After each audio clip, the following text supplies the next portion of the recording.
The following program is underwritten by the Nevada Irrigation District. Since 1921, providing clean and healthy drinking and irrigation water to more than 24,000 homes, farms, schools, and businesses in Nevada and Placer counties.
Lew Sitzer. Thanks for watching NCTV interviews. Today we're going to be going out to Penn Valley, or Penn Valley is going to be coming to us. We're going to be learning about the Penn Valley Rodeo coming up and introduced to a whole bunch of people from the Penn Valley community. I want to introduce first Mike Cazares, who is an ambassador clown and has a history with the rodeo, including his dog Star, who's with us. Bob Winters from the Penn Valley Rodeo Association.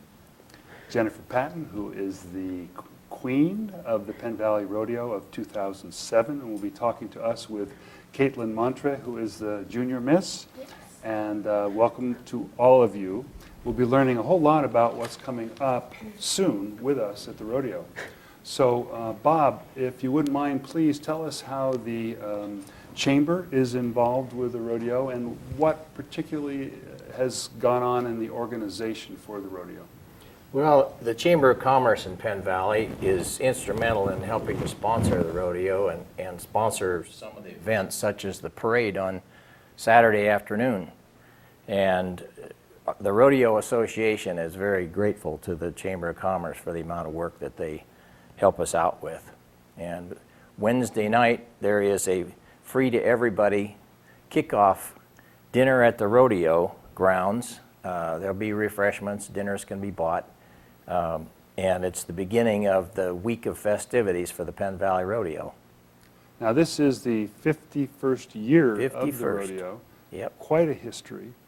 I'm wondering about some of the facts that the Chamber and a whole bunch of community people have really gotten together to put together a local rodeo. It's not just a business, it's really a community event. It is absolutely a community event. All of the food vendors at the rodeo are local community nonprofits that make part or all of their annual budget through their sales and profitability from the food vendors, such as the Lions Club handles the cookhouse, and Ready Spring School handles the snack shack. The 4-H kids have root beer floats that everybody loves, especially on a hot day out there. And we'll have hamburgers and hot dogs from the Newman Foundation that is raising money for college scholarships. And any money that's left over from the rodeo itself, a part of it will be allocated for college scholarship for a Nevada County student that is going to major in ag at any college of their choice. So for many people who've never attended a rodeo, this is quite an event. It's an athletic event. Some of the athletes have 2 legs and some have 4 legs. Right, and it's a tribute to all of them. Yeah, and this is something that has a wider appeal than just Penn Valley. Of course, people from all over the county and perhaps from out of the county will be coming. We have a significant portion of our attendance is from out of the county. About 25% come from other areas as far away as Chico, Redding, Red Bluff, Sacramento. And how about the participants, the ones who ride? Are they more than local? They're members of the California Cowboys Rodeo Association, CCPRA, and they come from all over California, mostly Northern California. Right. And Mike, I have a sense that you're an old-time cowboy, and who's ridden the circuit maybe more than just Penn Valley. Yeah, I have a little more than Penn Valley. I spent about 13 years riding in the bareback event, and out of Oregon, and some in Oklahoma as well as California. I was a member of the CCPRA and the CCA, which it was prior to that, as well as RCA, PRCA when it changed. And yeah, I've been around it a little bit. Well, we'll talk a little bit about your career as a clown, but I was wondering if you traveled, is there a rodeo circuit that you've traveled? It sounds like there is, and I don't know much about it, so maybe people who are watching don't know much about it. Could you explain? When you're a member, for example, of the Professional Rodeo Cowboys Association, there is a circuit that you kind of stick with. There's a Sierra circuit and the Northern circuit and the Turquoise circuit out of Arizona, New Mexico area. And you kind of stick home, or fairly close. We would ride sometimes 80 rodeos a year. So going too far becomes a little work, but yeah. Sounds like it could be rough on the body. It's rough on the body. I broke a lot of bones and spent a lot of recuperating time, and yeah. Because it's not just riding, there's a certain amount of practice that happens too, I would imagine, in preparation for, where you're also tough on the body. Well, I try not to practice too much. You can get hurt practicing, and then you won't be able to get hurt at the show. So I chose really to get hurt in front of people, Lou, because basically I was kind of a show off and thought I was a lot better than I was, and stuff like that, Lou. So I always kind of shined on all the practice kind of stuff because I wanted to get hurt at the rodeo. It's a little more macho kind of thing. Right. Stay with the macho. Yeah, sure. So, Jennifer and Kaitlyn, if you would please talk to us a little bit about the competition, because I know that's coming up. And if you would talk about what kind of preparation you both needed to do in terms of competing and winning in each of your divisions. It takes a lot of preparation to get ready for it, but it's also a lot of fun at the same time. Some of the things that I had to do last year was I had to go out and, you put together your outfit, you learn a speech, you have to write a speech. And that's something that I really have fun with. And I also was very fortunate last year to go out and find the horse of my dreams, and have had a great time riding on her, and just, it's been great, and it's a lot of preparation, and I wouldn't have been able to do it without my family and friends who all helped me, and I'm sure Katie is the same, and it's been a great experience for me. So what is the competition actually like? The competition, this Saturday we are having the girls say their speeches and do an impromptu question and model. And then after that we have our interviews. And within that, there's so much preparation because you're going in and you're just practicing all the time and studying for everything. And the girls that we have this year are really, really, really excited about this, and have prepared so much and are really excited just to get out and show themselves. So do usually the contestants have a history with 4-H or FFA? Is that typical? Yes, two of our girls are involved in 4-H and show pigs and sheep. And then we have another gal, she's involved in FFA. She's a freshman at Nevada Union High School.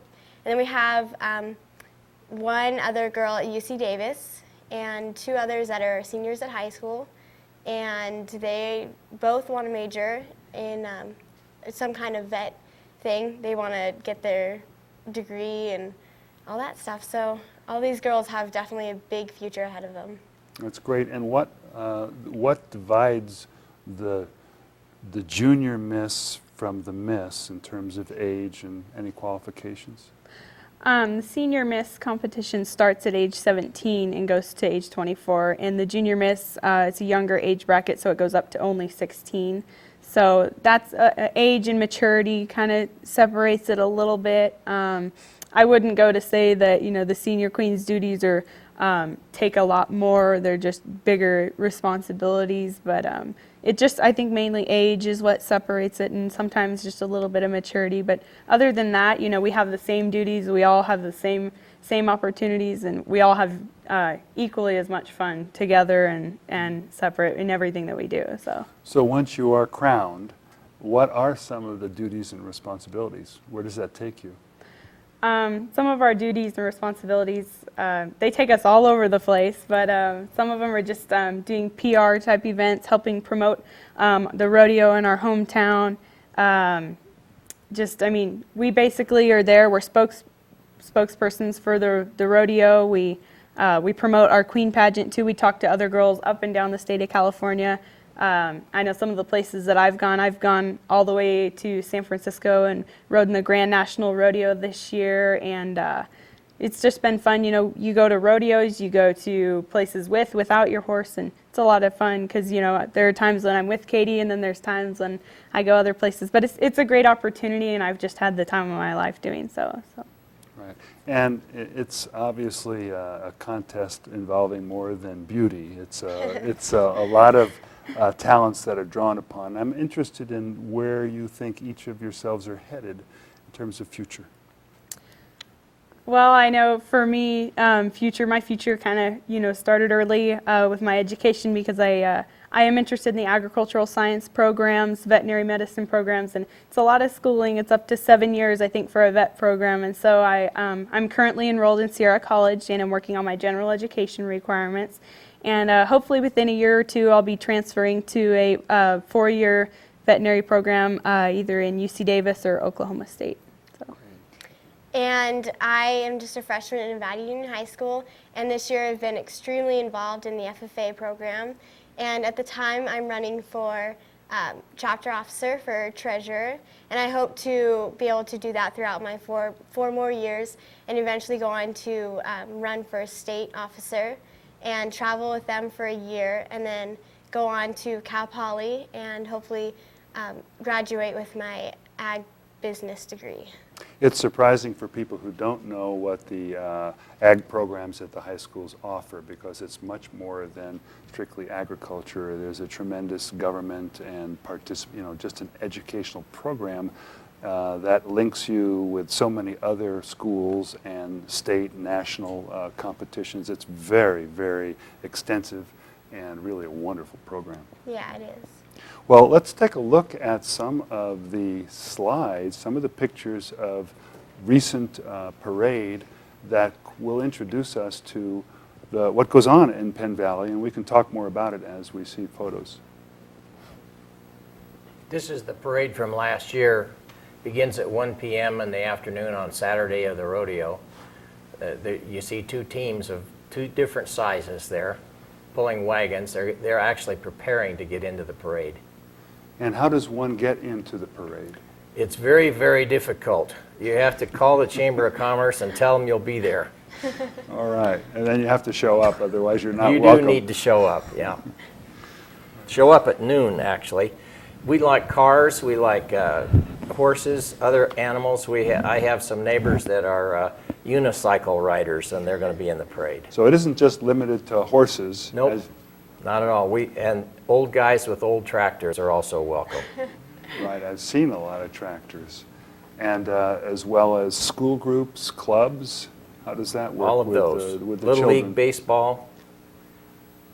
Anybody that has a group, here is a flag parade group that actually presents the colors in the rodeo, and they're colorful with their horses and the flags, and they're in the parade. We'd welcome any group. And here are some of the larger horses that come through. This is one of our local cowboys who is pretty good at spinning a rope. I understand that Mike does classes or teaches that some of the time. On occasion, at rodeos, I'll set up and teach the young kids how to use a rope. I'm not the best roper around. I'm working on it. I could be. But mostly I like to teach the kids. It gives them a chance to handle little ropes and rope hay bale, horns, and have a good time with it. I remember growing up in the city and watching the movies and still wanting to do rope tricks and all that. It was a lot of fun learning. Yeah, it is. Here's one of our old guys with an old tractor. And a lot of community farmers who come in and participate.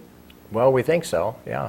There's a lot of agriculture in western Nevada County and centered around Penn Valley. The legend is the name Penn Valley came from cattle pen for the 49ers.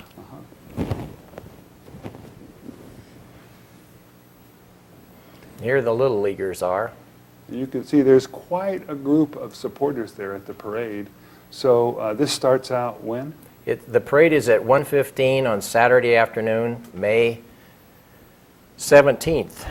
And it will go from the park in Penn Valley, down Penn Valley Drive to the rodeo grounds. And it is a wonderful place to watch a parade because there's shade everywhere. That's great. And in Penn Valley, it's good to have shade. That's right. And this is coming up. It's still pretty much a cool time of the year. So it's good. We have our fingers crossed for good weather. Okay, great. So, Mike, you brought your dog, who is taking a little rest at the moment. And I'm wondering if you could talk a little bit about what brought you into becoming a clown and some of what you and Star do while you are this ambassador clown. Well, Star is kind of new to it this year. I'm just going to take her along this year and get her used to rodeo. I lost my last cow dog that really did a lot of things with me at the rodeo. What got me into clowning was I got to fooling around at rodeos I was at and poking fun at a lot of people and general kind of being a nuisance and annoying folks. And they were either going to try and run me out of town or see if I could get into something that might be beneficial to them. So I started clowning for a while. I bull fought for a while, and after about 4 years of that and getting run over and injured and all that other stuff, I decided to stick more to the clowning part of it. And I've done it for some pro rodeos, amateur rodeos, state rodeos. And one of the things that I like to do that I think kids in particular that go to these rodeos, and of course the younger, the more like that, they like some hands-on with some of the people, whether it's barrel racer, the gals, or the bull riders, or bronc riders and clowns, but they don't really get a lot of it. They watch the rodeo in arena. So I started doing a thing some years ago of being kind of a public relations clown. I'd meet them at the gate when they came through, go up in the stands and annoy them and tease them and sit with good-looking girls between them and their husbands. So I'd like it if a lot of you men would bring the good-looking girls this year, and especially if you're just dating them. And then, I give out a lot of toys and candy and interact with the kids a lot. Let them kind of have that touching contact, where they get to visit with you a little and take pictures with babies. I try to charge for it, but nobody will pay me for it. So I've just gone ahead and done it for free again. And other than that, it's what I really enjoy. I noticed years ago I'd kind of excelled at being kind of stupid and silly and all that, and I thought, hell, I'm going to make some money at it. And I don't make any money at it. I'm volunteering this year pretty much, and I'm setting up this little roping area, and I brought some ropes. We ordered a bunch of these multicolored kids ropes, and at the end of each rodeo, we're going to give 5 of them away so they can put their name in a hat if they've come over and played or not. And when each day there'll be 5 of these given away. And I'm probably going to save this one. Jennifer's father here has been eyeballing this pink rope, which, you know, kind of worries me a little bit because I thought he might like this one. I reckon not. So I'm going to probably save this one for him. But overall, I just really enjoy this kind of thing. And, you know, it gives me a chance to do a lot of stupid things and not be blamed for it. So that's why I enjoy it. And the dog, I don't know, after this year, she'll probably be looking for a new owner once she gets a load of this stuff. She looks like it now, doesn't she? Once she sees herself on television, she may not like it. Well, actually, I was hoping that somebody real important from Hollywood would see her on television and then want to pay me to bring her down to do movies. Wake up, will you? Okay, there you go. Well, maybe while we're talking about clowns and rodeos, we should take a look at the video, which will give people a taste of what is coming at Penn Valley. All right. Well, this here's the bareback event. It was the event that I rode quite a bit like that many times, and like that. This is a particularly rough event. The rider has just got their hand in a suitcase type rigging. There is no saddle, and balance, and a lot of balance, and a lot of being able to really ride a horse helps. It looks like this fella might have gotten crushed. Yeah, crushed a little bit, but he's hanging on. He's in shock, probably. He'll let go in a minute.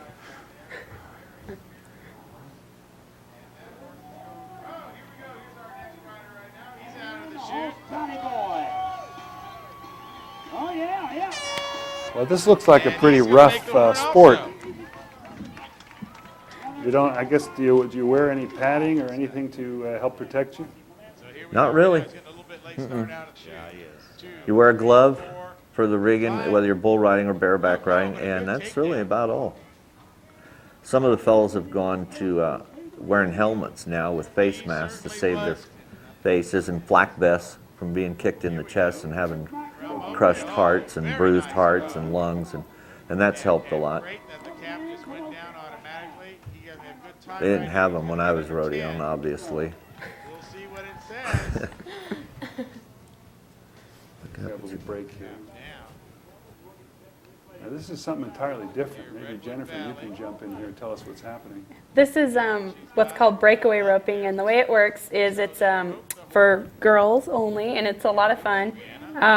The rope is affixed to the horn with a ribbon, and what happens is once they rope the calf, the horse should stop, and then they're timed, and as soon as that rope breaks away from the horn, the time stops. And so the quicker you can get that rope to break away from the horn, the better you're going to do. Yeah, she had a pretty good stop there. So.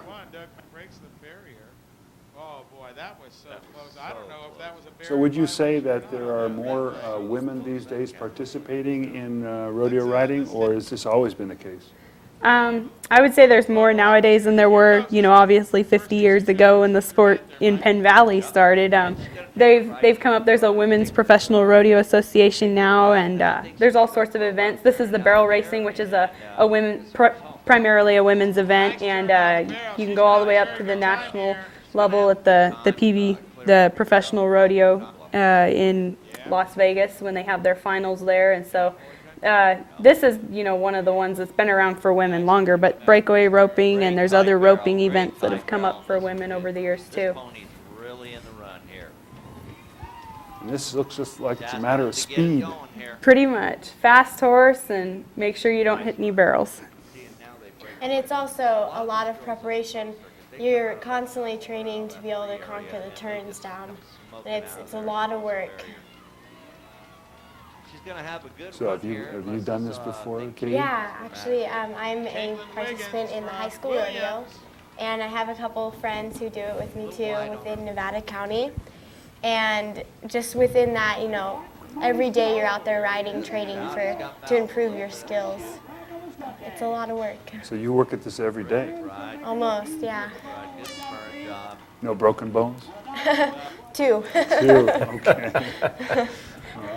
Well, it looks like it's a pretty rough sport here. This fellow's really getting smashed in there. Open that chute. He's in trouble now. Well, this side doesn't Now work these very riders well. do have a saddle, and they hold on to the halter rope with one hand and they ride for 8 seconds. The saddle bronc event. Here we go. Next This looks rider. like a fairly good run here too. Oh, he hung with it. He hung with it. He hung with him, and he's got him. And he's got him.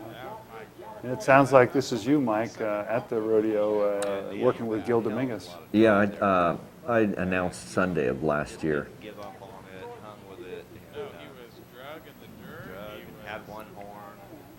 That's a good cowboy there. all kinds of trouble. And I think it was still, we got Jonathan Ferreira here. And he's This got guy's a- getting off early. Yeah, the boy, and he has got him. Yeah. Here's the replay. And here we see a little replay of that. He makes short order of this, gets a real good jump on it. It's a big man's event. Bulldogging is, you have to be big. I tried it twice when we lived on a ranch in Oregon. Once I missed and just fell in the dirt. And the next time I got a hold of one thing, it just dragged me down the arena and beat the crap out of me, and that was that. I retired. You got to be big for this event, Lou. Okay, well, I take your word for it. Waco Standard, he's staying right on now. Does it help being big for this event? No, it helps being really stupid for this event. This is a crazy man's event here. But no, big is not a good idea for this event. I think a prototype really for this is probably 5'10" and down and maybe 180 pounds or less. It keeps the center of gravity a little better. It takes a strong arm, as you can see. But other than that, I think the taller, the bigger, the quicker you're going.